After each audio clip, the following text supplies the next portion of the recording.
Hello and welcome. I'm joined by Guy Griffiths, Group Managing Director International at BAE Systems from New Delhi.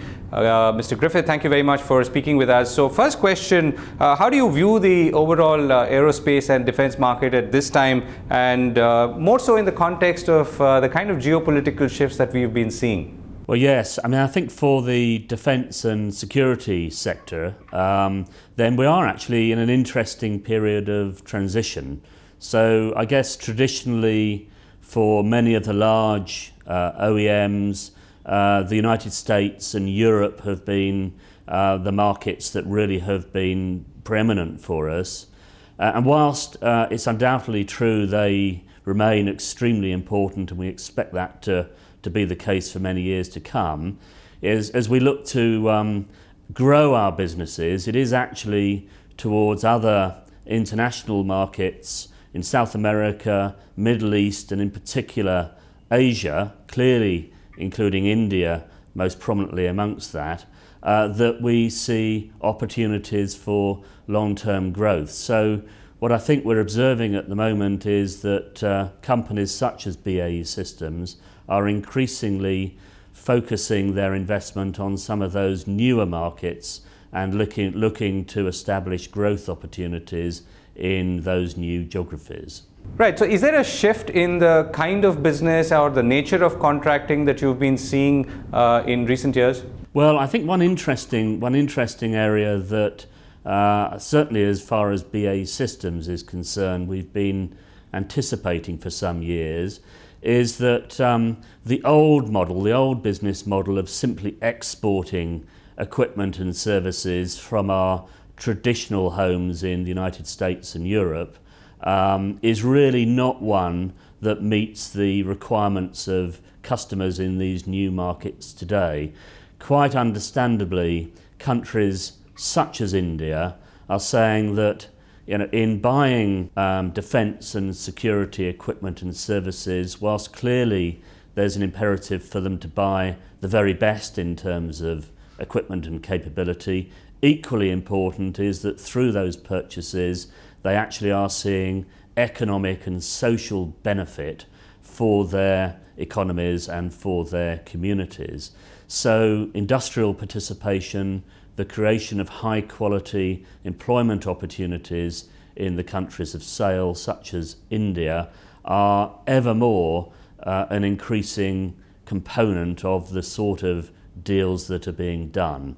And we feel in BAE Systems that our business model, which really does concentrate on supplying indigenously in the countries in which we're operating, actually does play very strongly to that political agenda. Hey, can you tell us a little more about your journey in India over the decades perhaps, and maybe a little more on your joint venture with Hindustan Aeronautics Limited and how that's doing? Yes.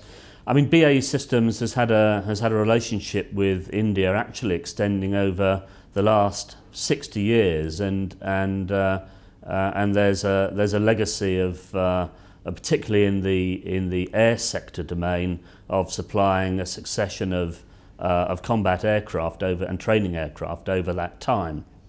I think though in the more recent years, as I indicated earlier, our focus has been not so much just on selling into India, but actually supplying to the Indian government and the Indian military from within the country. So we've looked to invest in building industrial partnerships so that we can indigenize much of our products within India. The most important and the most long-standing of those partnerships has been with Hindustan Aeronautics Limited. And over recent years, working in partnership with them, we've actually succeeded in transferring, for example, the final assembly production line for the Hawk fast jet trainer into the HAL facilities at Bangalore. And I think it represents probably one of the most outstanding examples of technology transfer that has been seen in India within the defence and security domain. Right. Are you looking at bringing in more physical investment into India at this point, or perhaps in the form of technology transfer. Could you throw some light on that? Well, we clearly are looking to continue what we've embarked on as far as that's concerned, and the example of Hawk is one on which we want to build. So we see further opportunity for investment in support of Hawk and its future development in collaboration with our partners at HAL. But beyond that, we're looking to replicate what we've done there in other sectors. We see opportunities prospectively in the land systems domain, so armoured vehicle, artillery systems, and most particularly we're optimistic of being able to conclude a transaction for the sale of the M777 lightweight howitzer into India, and there clearly will be significant industrial partnership and participation opportunities which originate from that. Right, now let me come to the India-UK corridor. Are there any specific themes that you would like to highlight from either direction, and perhaps some of the issues and challenges that you faced? Well, I think first of all we should perhaps look at this from both the UK perspective and then perhaps from the Indian perspective. I think if we were looking particularly in the defence and security domain at ways in which we can enhance the volume and quality of that cooperation, then I think first of all it is incumbent on the UK industry and BAE Systems is looking at this not just as a UK company but as an international company. So whether it's from our European bases or from our US bases, I think it is incumbent upon us to provide greater clarity to our prospective Indian partners on those areas of technology that actually we are willing and able to engage in real technology transfer. So I think there is some area for improvement there, and we, for example, are working very closely with the DRDO, the Defence Research and Development Organisation, again to examine across our portfolio of technologies which ones perhaps provide the best opportunity for collaboration within India. Viewed from outside India, then I think if I was providing a little bit of guidance as to where the Indian government and the Indian military could perhaps help us in taking forward opportunities for investment, it would be that in the area of inward investment, clearly the FDI rules and regulations apply at the moment. And in the defence area, they are quite constraining.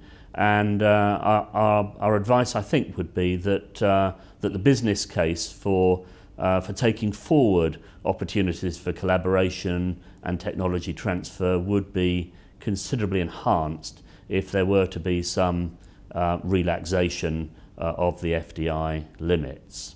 So I guess there is an ideal equation, but is there a level that you would think you would be comfortable with, or which is ideal from your experience in the way other countries have managed foreign direct investment or foreign direct investors into sectors like this?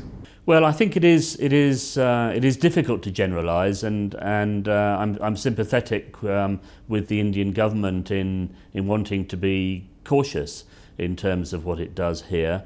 But I think in those areas of high technology, which I think probably are the real focus of attention both for us and for our prospective Indian partners, then the costs associated with transferring that sort of capability can be relatively high, and therefore it is quite important that there is the opportunity to participate to a relatively high percentage in industrial partnerships in those areas.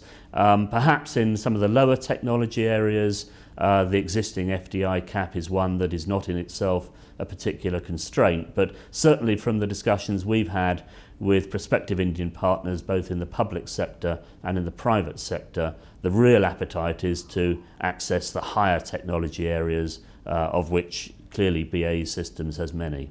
Specific to India, what are the strengths that you see in investing in India, particularly from a manufacturing point of view, and what are the weaknesses that you feel needs to be worked upon? Well, on the very positive side, I mean, what we observe in India is obviously a huge entrepreneurial spirit, so a willingness really to explore opportunities for cooperation in this field, coupled with a very highly skilled, highly educated, well-motivated workforce. So those are huge positives which make India, from our perspective, a very attractive geographical location in which to invest and develop our business.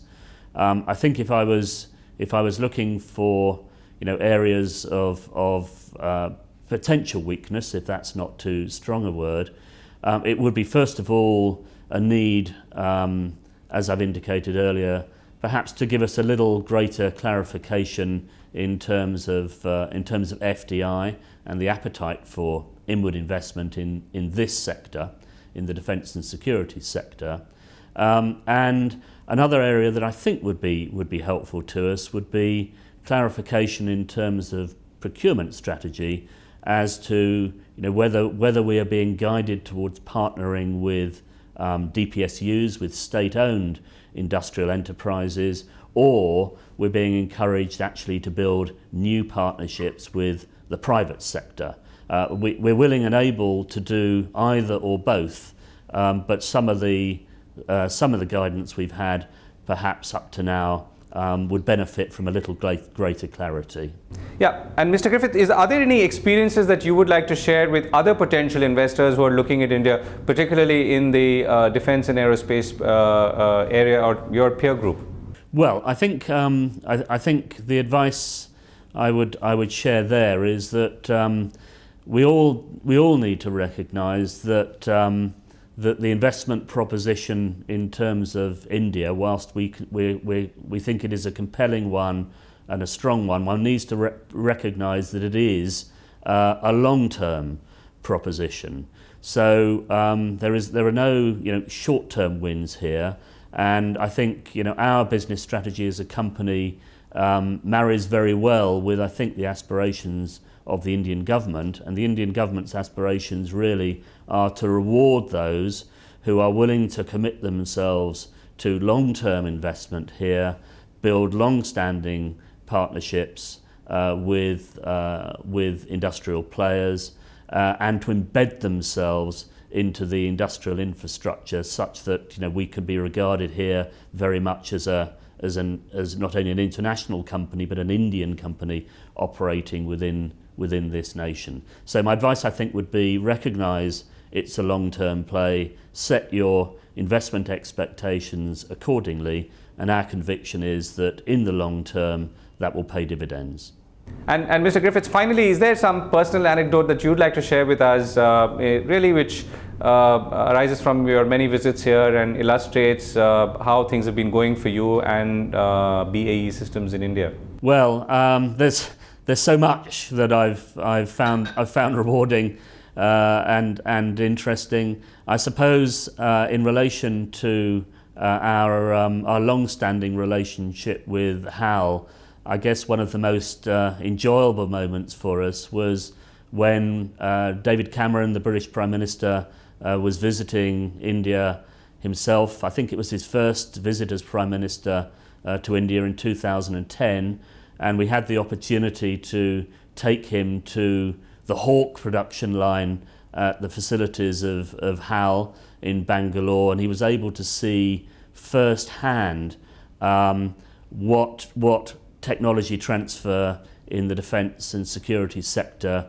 really represented. He could see Hawk aircraft of the very highest standard coming off the Bangalore production line there, and I think it opened his eyes and those of the very substantial industrial team he brought with him to the art of the possible as far as industrial collaboration between UK and India in this sector was concerned, and seeing the pride on the faces not only of the BAE Systems people who were working there, but in particular the HAL employees working on the production line, as they showed off what had been achieved, was probably the most rewarding moment that I've had in my time working with India. Right, Mr. Griffiths, thank you very much for speaking with us. Thank you.